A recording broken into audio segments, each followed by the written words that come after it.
पत्नी का भूत।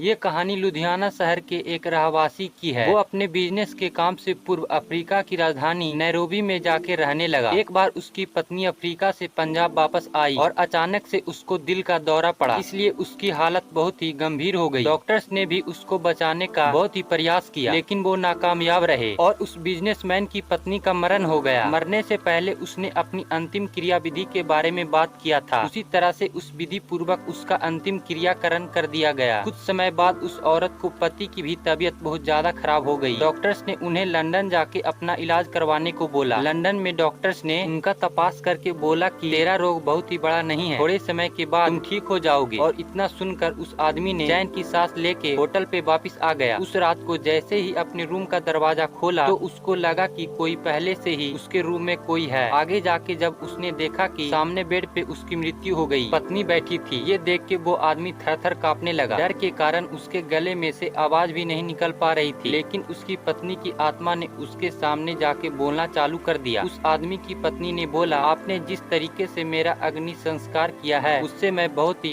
संतुष्ट हूँ। मैंने दक्षिणा में दी हुई वो अंगूठी भी देखी है। मैं हमेशा तुम्हारे साथ ही रहूंगी। अफ्रीका से लंदन यहाँ पे तुम्हारे साथ रहने के लिए ही आई हूँ। यहाँ पे डॉक्टर्स ने आपकी जाँच की, उससे मुझे बहुत ही शांति मिली। पत्नी की आत्मा का उसके प्रति प्यार देखकर पति तो घोलो ही हो गया। क्या बोलूं क्या ना बोलूं, कि उसे समझ नहीं पड़ रही थी। अब उसे अपनी पत्नी की आत्मा से डर दूर होने लगा। अब वो उसके साथ ही रहने लगा। उनका एक बेटा भी था जो अमेरिका में पढ़ाई करने के लिए गया था। अचानक वो जिस घर में रहता था उस घर में शॉर्ट सर्किट के कारण आग लग गई। उस समय रात के 12 बजे थे। उसका बेटा बहुत ही गहरी नींद में था, उसको कुछ भी पता नहीं था। अचानक उसकी आंखें खुली तो उसने देखा कि पूरे घर में आग लगी है और उसको कोई उठाकर घर से बाहर ले जा रहा है। उसने जानने के लिए देखा कि किसने उसे उठाया है, लेकिन कोई उसे नजर नहीं आया। वो खुद हवा में उड़ता हो ऐसा उसको लगा, लेकिन उसको पता नहीं था कि उसको उठा के लेके जाने वाला और कोई नहीं, उसकी मृत माँ थी। उसकी माता की आत्मा ने आके ही सही सलामत घर से बाहर निकाला। ये पूरी घटना का सार उसके पापा ने बताया। इस तरीके से एक आत्मा ने उनके पुत्र की जान बचाया। 4 साल बाद जब पत्नी की आत्मा ने उनसे विदाई लेने के लिए आज्ञा मांगी, तब वो आदमी की आंखों में आंसू आ गए और अपनी पत्नी को गले लगा दिया। जिस समय उसने अपनी पत्नी को गले लगाया तब उसका शरीर ऐसा ही था जो उनके जीवन काल के दौरान था। उसके बाद वो अदृश्य हो गई।